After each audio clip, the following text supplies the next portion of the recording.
सभी पत्रकार एवं छायाकार बंधुओं का स्वागत है, अभिनंदन है। साथियों, मेरे साथ मेरे सभी संघर्ष के साथी भाई केशव चौधरी जी हैं। आप पंचनद जिला रेवाड़ी के अध्यक्ष हैं और दक्षिण हरियाणा के संयोजक हैं पंचनद के। ये वो पंचनद है जिसको स्वामी धर्मदेव जी जो हमारे महामंडलेश्वर हैं उसका संचालन करते हैं। आप उसको दक्षिण हरियाणा के संयोजक हैं। मेरे साथ विक्रम सैनी जी हैं जो भारतीय जनता पार्टी का ओबीसी मोर्चा था, उस ओबीसी मोर्चा के जिला के उपाध्यक्ष रहे। मेरे साथ भाई राजन दत्त जी हैं। आप गुरुगांव से पहले युवा मोर्चा शहरी अध्यक्ष रहे और बाद में अभी शहरी उपाध्यक्ष हैं भारतीय जनता पार्टी के। मेरा नाम सुमेर सिंह तंवर है। मैं 1987 से 2024 तक भारतीय जनता पार्टी का नेता कार्यकर्ता रहा। साथियों, मुझे बहुत मजबूरी में और मैं ये कहूँ कि बड़ा दुखी मन से जिस भारतीय जनता पार्टी को हमने 37 साल पहले सींचना शुरू किया, आज भारतीय जनता पार्टी इस प्रकार की विश्व की बड़ी पार्टी हो गई है। उसमें मेरे जैसे अनेकों सैकड़ों हजारों कार्यकर्ताओं का खून और पसीना गिरा है, तभी भारतीय जनता पार्टी विश्व की सबसे बड़ी पार्टी बनी है। बड़े दुख के साथ कहना पड़ रहा है कि दक्षिण हरियाणा के अंदर जब 2014 से लेकर के 2024 तक भारतीय जनता पार्टी के अंदर राव इंद्रजीत सिंह का प्रवेश हुआ, तभी से भारतीय जनता पार्टी के कार्यकर्ताओं का उत्पीड़न और उनका शोषण, और मैं सीधा सीधा कहूं कि जो भारतीय जनता पार्टी के शुद्ध रूप से भारतीय जनता पार्टी के कार्यकर्ता नेता थे, उनकी राजनीतिक हत्याएं हो रही है राव इंद्रजीत सिंह के द्वारा। और साथियों, अभी 2024 का चुनाव चल रहा है। आप देख रहे हैं, मैं भी पटौदी विधानसभा से प्रत्याशी के रूप में था। मेरा नाम पैनल में था और एन मूवमेंट पे मेरा जो है टिकट वहाँ पे काटा गया। वो भी सिर्फ इसलिए काटा गया क्योंकि मैं भारतीय जनता पार्टी का कार्यकर्ता था, इसलिए क्योंकि वो इंसाफ मंच के लोगों को आगे बढ़ाना चाहता है। दक्षिण हरियाणा के अंदर राव इंद्रजीत सिंह और इंसाफ मंच का भारतीय जनता पार्टी के अंदर कब्जा हो गया है।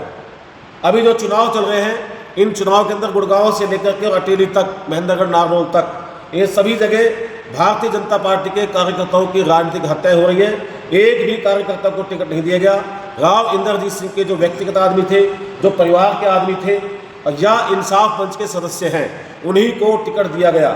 आप गुड़गांव की बात करें तो मुकेश शर्मा, ये वो मुकेश शर्मा है जिसने 2014 में भारतीय जनता पार्टी को गालियां बकी जब उसको टिकट नहीं मिला, क्योंकि वो इंसाफ मंच का कार्यकर्ता है, इंद्रजीत का आदमी है, इसलिए उसको वहाँ से टिकट दिया गया। पटौदी से भी विमला देवी उसी की कार्यकर्ता है, 2014 में आई, और जब इंद्रजीत सिंह इस पार्टी से निकलेगा तब ये सारे लोग पार्टी से बाहर चले जाएंगे। हम बावल की बात करें तो बावल के अंदर भी हमारे डॉक्टर बनवारी लाल जी की टिकट इसलिए काट दी गई क्योंकि बनवारी लाल जी ने राव इंद्रजीत सिंह की चिलम को भरना बंद कर दिया और वहाँ ऐसे व्यक्ति को टिकट दिया गया जो इंसाफ मंच का सदस्य है और इंसाफ मंच को जो फंडिंग करता है, वो सरकारी अधिकारी है।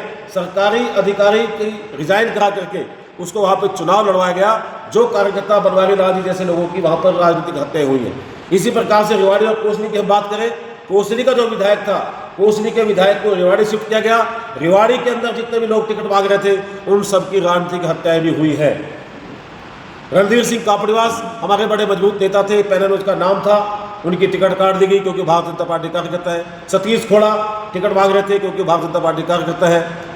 और अनेक लोग, डॉक्टर अरविंद यादव जी जो भारतीय जनता पार्टी के बड़े नेता हैं, उनकी टिकट काट देगी क्योंकि वो भारतीय जनता पार्टी का आदमी है।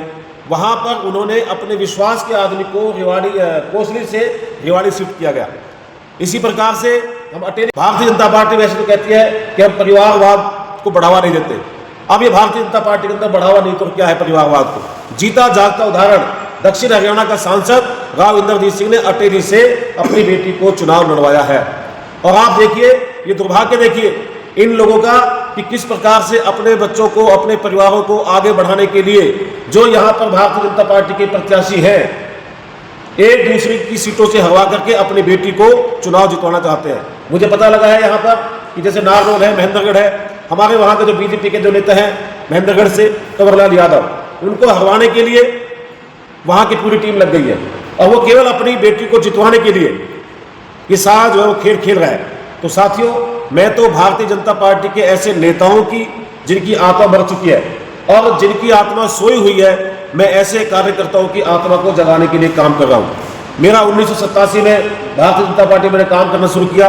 मैं संघ का कार्यकर्ता हूँ और 90, 91, 92 के अंदर हरियाणा के अंदर भारतीय जनता पार्टी के जो कद्दावर और पूर्व गृह मंत्री श्रीमान अनिल विज जी, उस समय जब हरियाणा प्रदेश के यूथ के अध्यक्ष थे तो मैं उनके साथ में यूथ का अध्यक्ष था गुड़गांव का।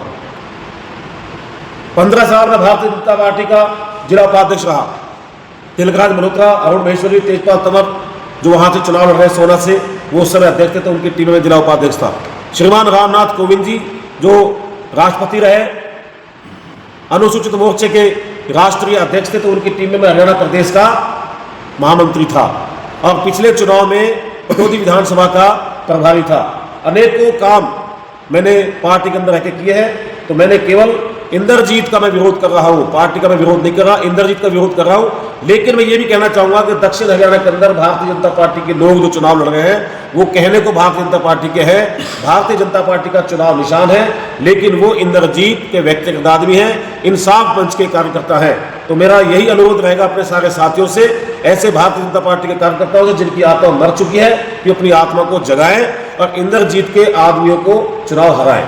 तो मुझे एक चीज़ बताइए, ये रणधीर बाबरीवास है, उनके नाम में कॉन्फ्रेंस किया था, उन्होंने यहाँ तक कहा था कि मैं इंद्रजीत का इतना बहुत पैट होता था, अगर उन्होंने मेरे को बोला कि आप बैठना तो मैं बैठा हूँ, लेकिन जैसे उनकी क्लिप कटी है उस समय ये दर्द क्यों चलता है, उससे पहले क्यों चलता? देखिए, मैं तो भारतीय जनता पार्टी का तोता हूँ जी, मैं संगठन का तोता हूँ।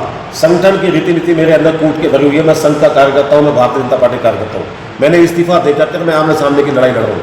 मैं उन नेताओं की तरह नहीं हूँ कि मुझे भारतीय जनता पार्टी के अंदर भी रहना है और अपनी बात भी रखनी है और इंसाफ की बात भी करनी है।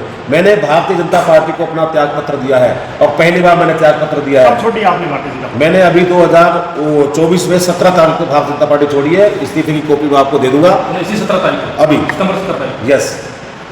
तो आप किसको समर्थन कर रहे हैं?